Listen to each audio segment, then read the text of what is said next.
Bismillahirrahmanirrahim. Assalamualaikum warahmatullahi wabarakatuh.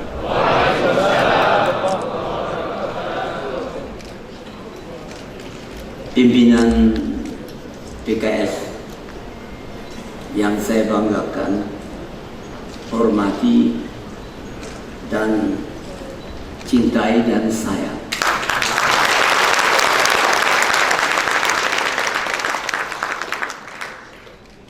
Pimpinan lembaga tertinggi yang hadir di sini, yang tidak mungkin saya sebut namanya satu persatu, yang saya pula banggakan, cinta dan sayang. Para hadirin yang terhormat,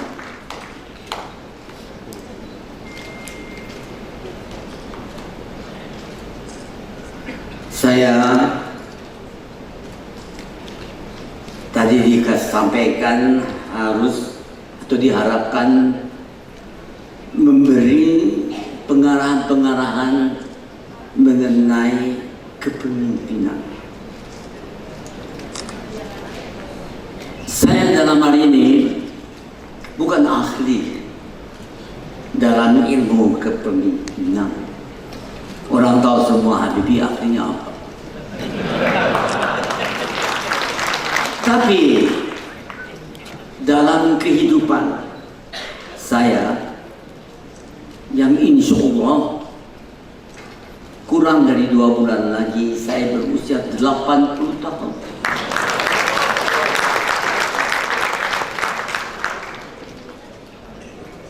Dan saya telah melalui banyak sekali masalah-masalah yang harus diselesaikan dengan baik. Satu saya pelajari, harus kerja keras.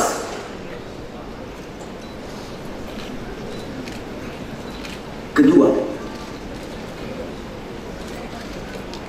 harus rasional. Ketiga, harus profesional dalam bidangnya.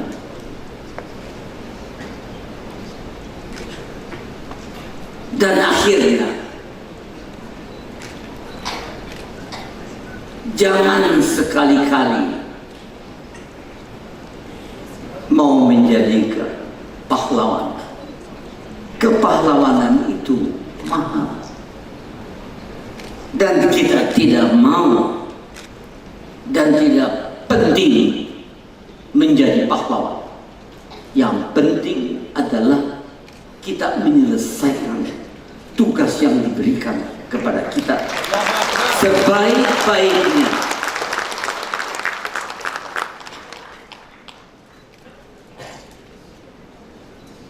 Tugas apa saja? Saya mau sampaikan sama Anda. Anda bisa cek dalam buku detik-detik yang menentukan Habibie dan Ainun.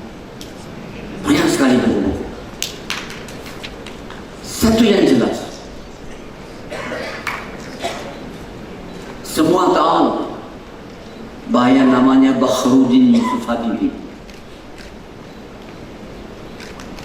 ditinggal oleh ayahnya ketika ayahnya sedang menjadi imam dan memimpin sholat isya.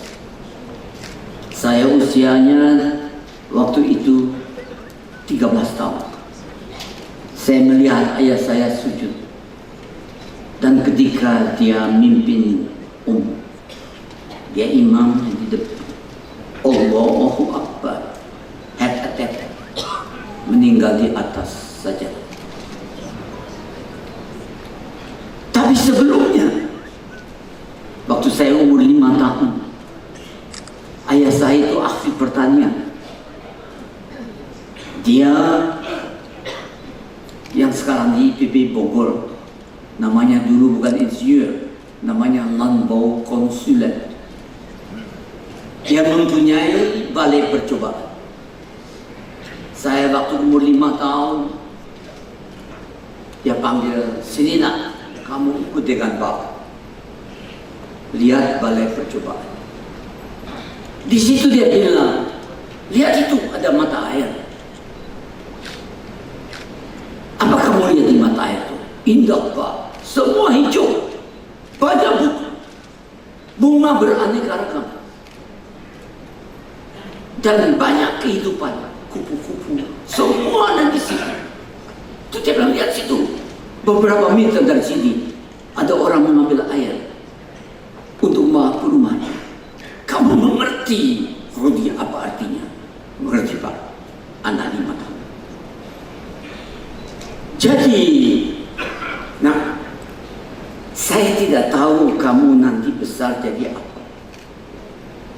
Tapi saya harapkan kamu menjadi kepala keluarga yang baik, nak. Memimpin keluargamu. Tapi perilakumu seperti mata air itu. Sekitarmu, keluargamu, kawanmu, semua. Karena ada mata air, mekar dan hidup. Saudara, saya yakin itu berlaku untuk Anda. Sama seperti berlaku untuk Habibie. Saya tidak tahu, tidak pernah saya bercita-cita jadi menteri. Jadi apa ke enggak? Saya hanya mau menjadi insinyur dan membuat kapal terbang. Sekarang Anda catat, dari situ diambil kesimpulan. Saya datang ke Jerman umur 18 tahun. S1 saya masuk di pusat keunggulan teknologi di Jerman. Semua orang kenal yang top di Jerman itu tamatan dari situ bagian teknologi. Sekarang masih sekitar 80% pimpinan dari industri Jerman, apakah Airbus atau Daimler-Benz, BMW, semua dari situ.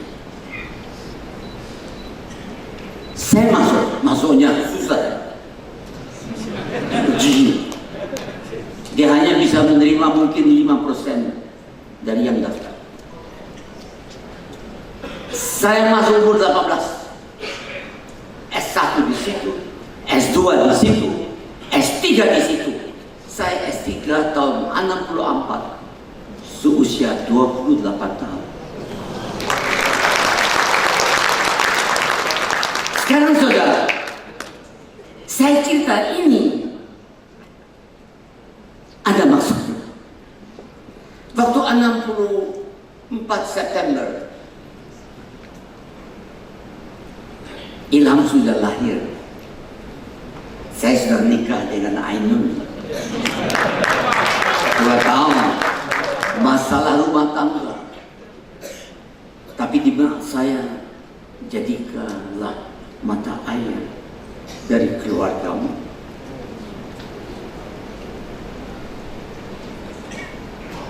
Saya waktu itu di Jerman begini deh. Kalau membuat S3 ya, Anda tidak bisa melamar. Tidak. Yang melamar banyak. Misalnya untuk konstruksi pesawat terbang, hanya 4 tempat yang dia bisa terima untuk S3. Tapi yang lamar, wow, banyak. Di tender deh. Kalau Anda yang dipilih, Anda nggak bayar, Anda digaji. Gajinya 10% lebih tinggi dibandingkan jikalau Anda kerja di industri. Saya ikut dalam lamaran tersebut. Saya beruntung. Diterima deh. Waktu itu belum nikah dengan Ainun, belum ketemu Ainun. Diterima.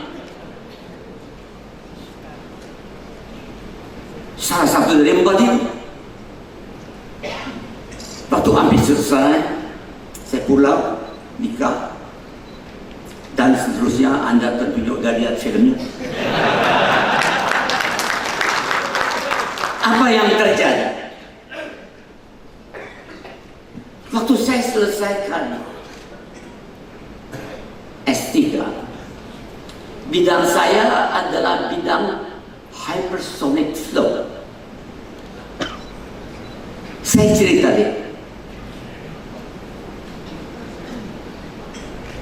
Waktu saya membuat S3,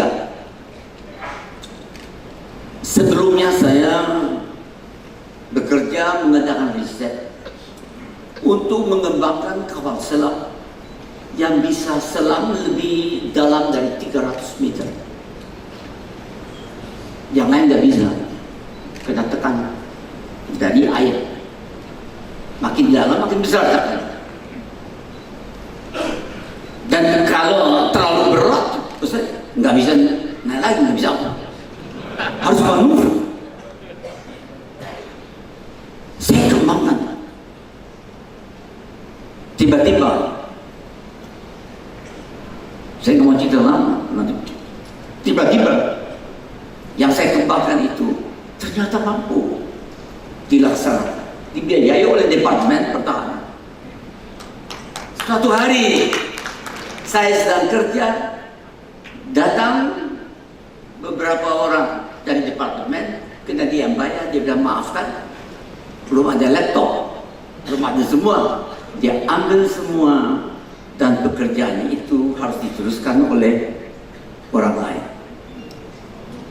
Karena waktu itu tahu, ya menjelang tahun 60 kita lagi tahulah keadaan di Indonesia tidak compatible dengan cara berpikir di Eropa dan seterusnya. Saya paspornya Indonesia. Saya boleh meneruskan jikalau saya ganti paspornya paspor Jerman. Tidak mau saya. No way. Tidak mau. Oke, ambil. Saya tanya sama Prof, saya ngapain? Habib, kamu ngajarin aja mengenai irreversible thermodynamic, mengenai aeroelasticity, 1001 macam yang ngetok-ngetok pada waktu itu. Saya ngajar, mahasiswanya sedikit, paling banter 20. Di antaranya mahasiswa udah ada S3.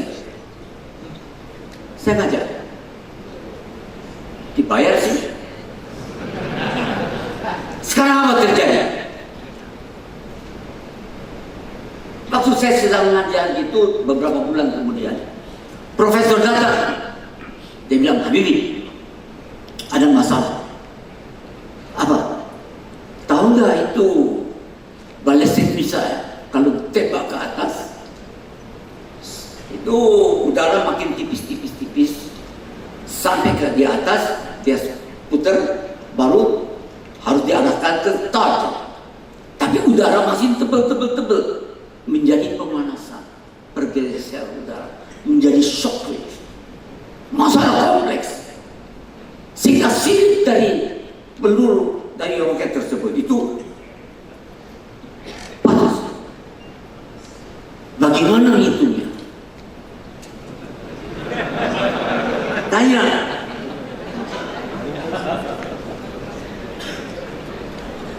Saya bilang, Prof, saya pelajari dulu.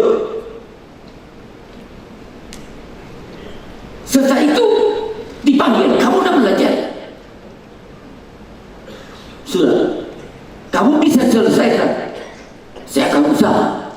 Tapi persyaratan saja. Kalau saya selesaikan itu, saya dapat S3 dan Anda tidak boleh laksanakan seperti kapal selam saya.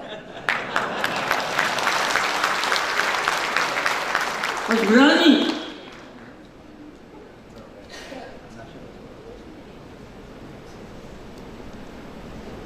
Si Prof tanya tuh. Karena itu rahasia pun. Saya tidak boleh publish. Akhirnya oke, persyaratan Habibie tidak boleh publish. Hanya yang penting-penting saja. Saya selesaikan deh. Beberapa tahun kemudian saya bisa selesaikan. Teorinya dikembangkan, bagaimana menghitungnya, dan sampai hari ini diterapkan. Saudara, ketika itu terjadi, tawaran datang. Habibie jadi guru besar di akhir.